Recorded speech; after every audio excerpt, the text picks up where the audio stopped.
Welcome to Sister Circle. So happy to have you guys here tonight. And that was Jim Croce tonight, who is my all-time favorite. I'm trying to think. I don't know if I have the album. I brought it out here. Well, I'll find it, but oh, it's up there maybe? Up there on top of this? Over here to the left. Sorry. My son's out here recording for me and we're trying to find the cover. That's it. Yes. There you go. Thank you so much. I'm going to show you guys. Something else on top. Yeah, oh yeah, that's the Halloween one. Okay. But this is my all-time favorite, I think, artist, definitely from the 70s, Jim Croce, and this is so cute. So Time in a Bottle was actually written about his son.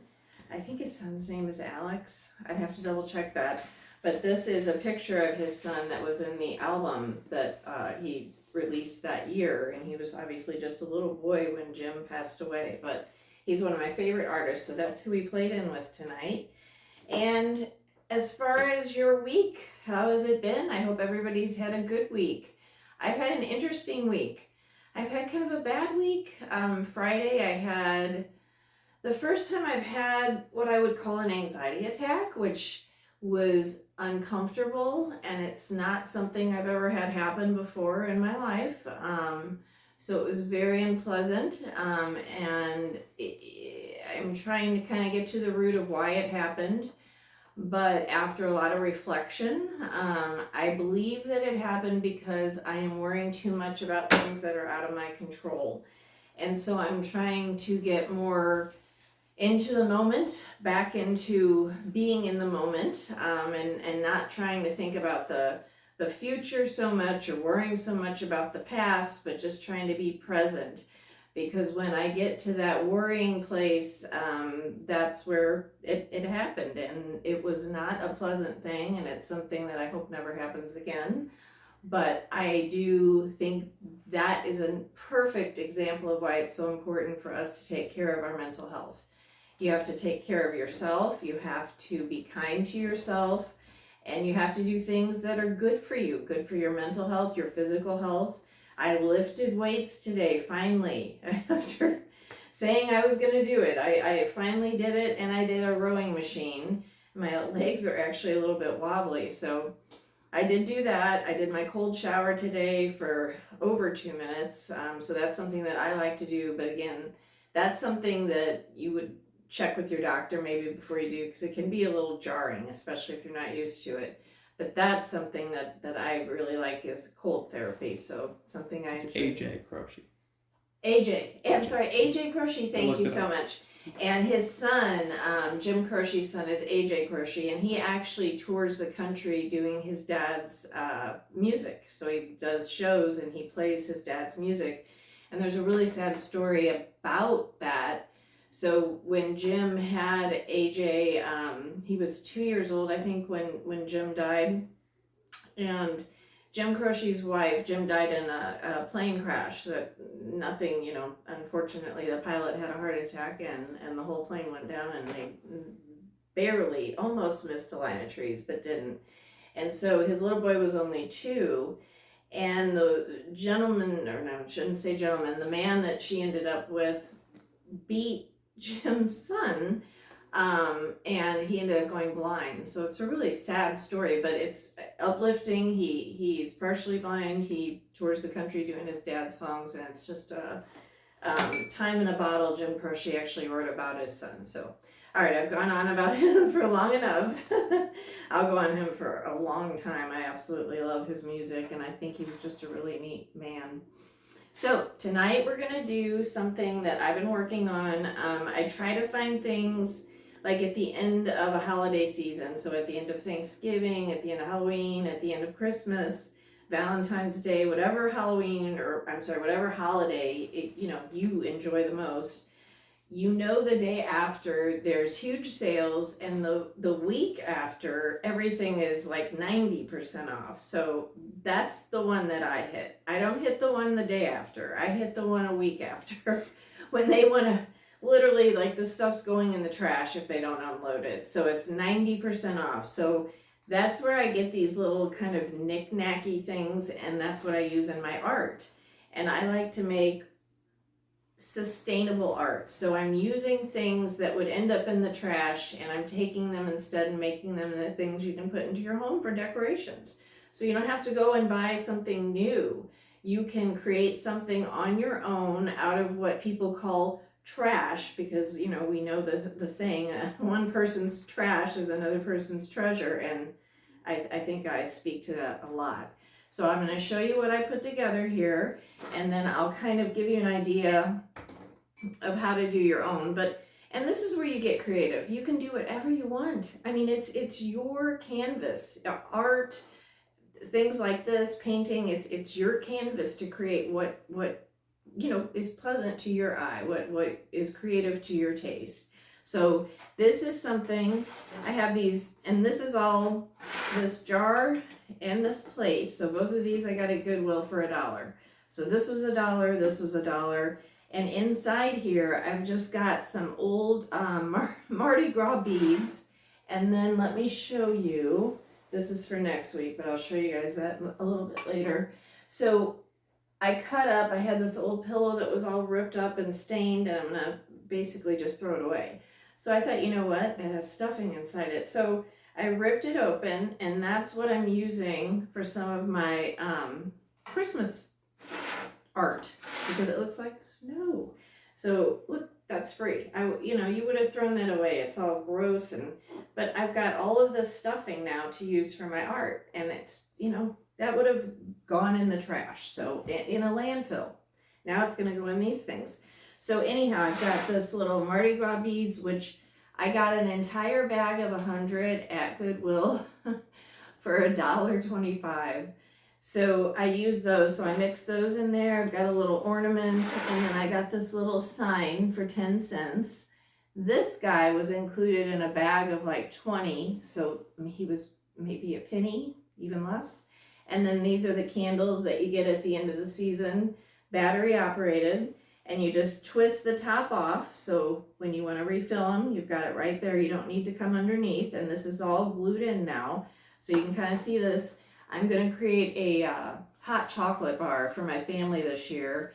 And I love anything with seashells. So I have all these old seashells, and I chose to put that on there. And that's where you can get creative. If you have something that, like if you like feathers, or you like beads, or you like whatever, you can put it into even your holiday art. And it's just kind of makes it unique to you. So fun things to do.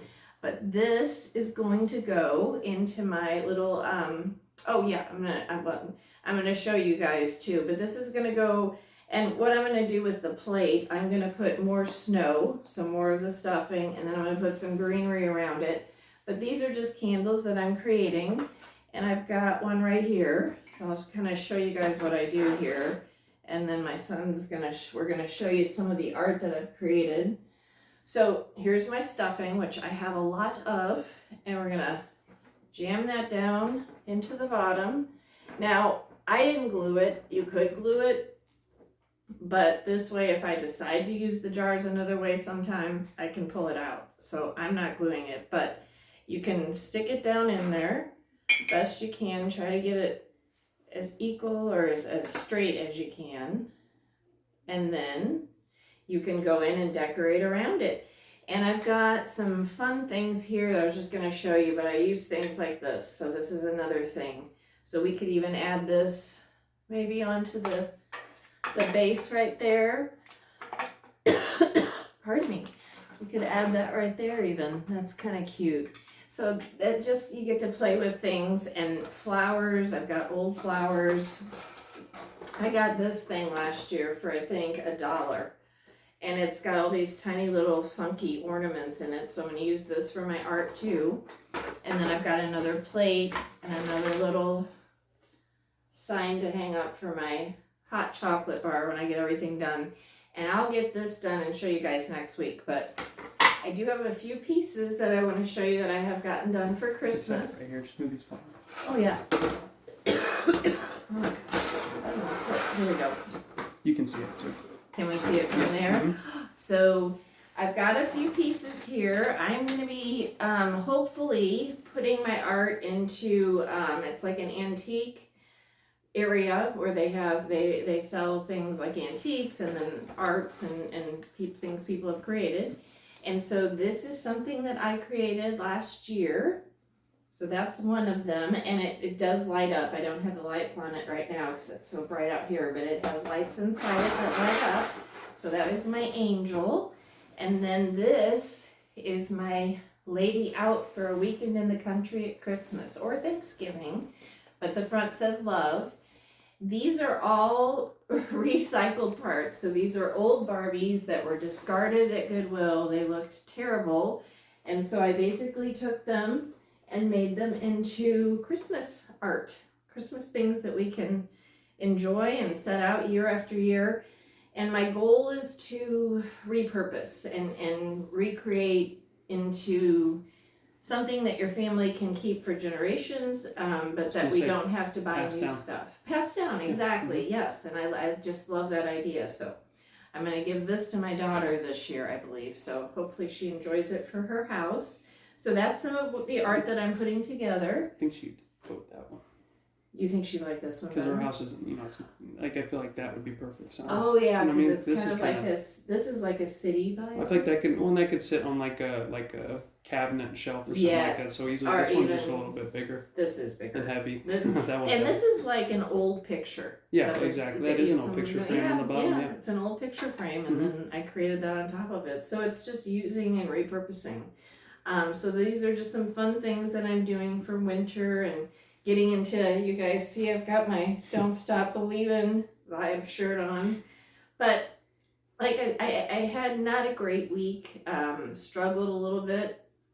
But the important thing is that we regroup and we bounce back. You know that you have people that love you and make sure that you stay close to friends and family and reach out if you need to talk to someone. It's very important. And do things in your free time if you can, even if it's just sitting outside in the sunshine. But just do things that make you feel good, That's what I'm trying to do, and I hope I'm sharing things like that with you. And if anyone has stuff that they like to do, I'm always open to ideas. I'm always looking for new things to do, so please share those with me. I would love to hear them in the comments. And I wanted to show you guys, I'm also going to go in and read tonight. That's another promise that I've made to myself. So I got a book that I read, I think I'm 57, and I think I was in my early 30s when I read this. So I know I've read it, and I know it's about they're in a jungle, but I don't remember the book. I don't remember what happens, the details, all of that. So I got the Poisonwood Bible by Barbara Kingsolver, and I got that delivered last week, so I'm starting this tonight. And then after that, I got a book called Women Who Run with the Wolves.